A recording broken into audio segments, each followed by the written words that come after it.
আসসালামু আলাইকুম ওয়া রাহমাতুল্লাহি ওয়া বারাকাতুহু।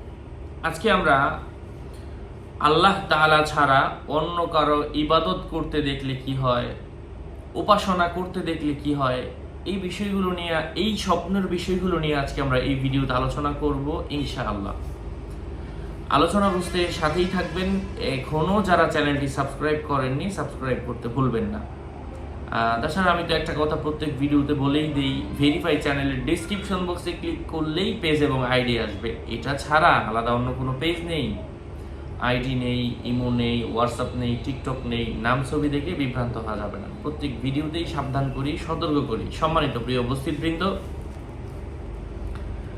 আল্লাহ তাআলা ছাড়া অন্য কোনো মূর্তির ইবাদত করতে দেখা, এর অর্থ হচ্ছে সে নিজে প্রচুর পরিমাণের সম্পদ পাবে, তবে এটা ক্ষণস্থায়ী এবং এটা বেশি দিন তার হাতে স্থায়ী হবে না।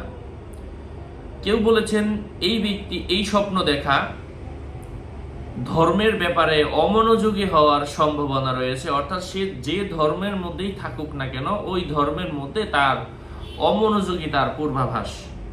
যদি স্বপ্নে দেখে স্বপ্নদ্রষ্টা আগুনের পূজা করছে, তাহলে সে আল্লাহর অবাধ্য হবে এবং শয়তানের আনুগত্য করার পূর্বাভাস রয়েছে।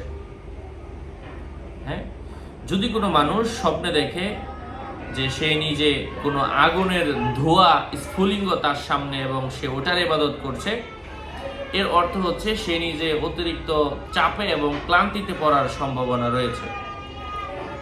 সে নিজেই দেখলো যে সে তো কাফের হয়ে গিয়েছে, অমনোযোগী হয়ে গিয়েছে, এর অর্থ হচ্ছে স্বপ্নদ্রষ্টা অগ্নি পূজারক হয়ে যাওয়ার সম্ভাবনা রয়েছে এবং ইসলামের বিরোধিতা করার সম্ভাবনা রয়েছে। স্বপ্নে নিজেকে ইহুদি হয়ে যেতে দেখার অর্থ হচ্ছে ইসলামের অনেক ফরজ কাজ সে আদায় করবে, যার ফলে মৃত্যুর পূর্বে শাস্তি ভোগ করবে এবং লাঞ্ছিত হবে, আল্লাহর আদেশের অবাধ্য হতে হবে।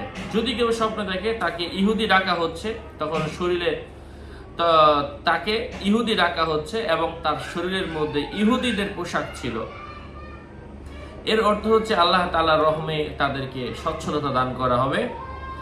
খ্রিস্টান হয়ে যেতে দেখার অর্থ হচ্ছে আল্লাহর নিয়ামতকে অস্বীকার করার পূর্বাভাস। স্বপ্নে মুসলমানদের দেশ থেকে কাফেরদের দেশে চলে যেতে দেখার অর্থ হচ্ছে স্বপ্নদ্রষ্টা ঈমানের পর কাফের হয়ে যাবে। স্বপ্নে নিজের হাতে কিসরার হাতে পরিণত হয়ে যেতে দেখার অর্থ হচ্ছে সে নিজে জুলুম, অন্যায় এবং অপরাধকারী ব্যক্তি হিসেবে চিহ্নিত হওয়ার সম্ভাবনা রয়েছে।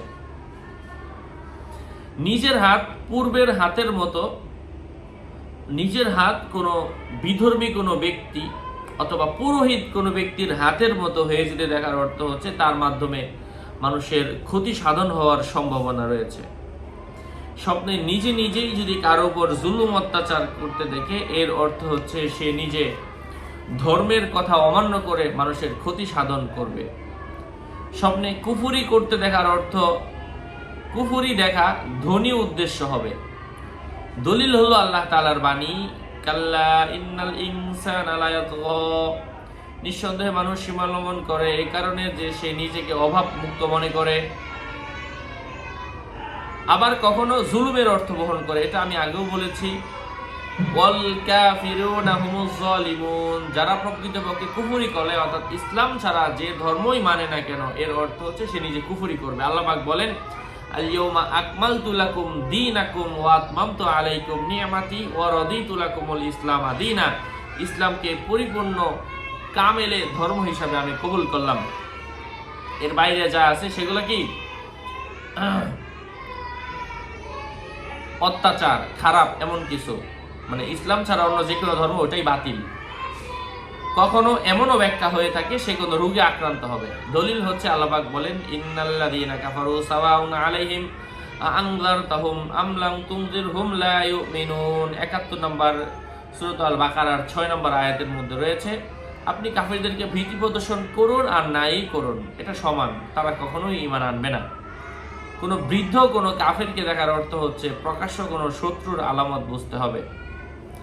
স্বপ্নে কোনো মানুষ যদি তাওরাত, জাবুর এই জাতীয় কিতাব পড়তে দেখে যেগুলা পথভ্রষ্ট হয়ে গিয়েছে, মানে বর্তমানের কিতাবগুলো, এগুলা পড়তে দেখার অর্থ হচ্ছে তোমরা কিতাব তেলাওয়াত করো, তোমরা কি বোঝো না?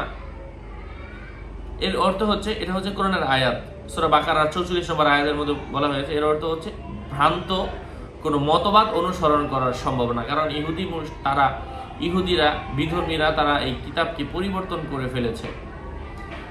নিজেই যদি পাদ্রী অথবা ধর্মগুরু হয়ে যেতে দেখে, এর অর্থ হচ্ছে সে নিজে যদি এর যোগ্য না হয়ে থাকে, এর অর্থ হচ্ছে সে নিজে পথভ্রষ্টতা এলাকার মধ্যে ছড়িয়ে দিবে, এমন কিছু বুঝিয়ে থাকে। আশা করছি উপকৃত হয়েছেন। আরও আপডেট পেতে সাথেই থাকবেন। সকলের মঙ্গল, দীর্ঘায়ু, সুস্বাস্থ্য কামনা করে এখানেই শেষ করছি। দেখা হবে অন্য কোনো এপিসোডে। আসসালামু আলাইকুম ওয়া রাহমাতুল্লাহি ওয়া বারাকাতুহু।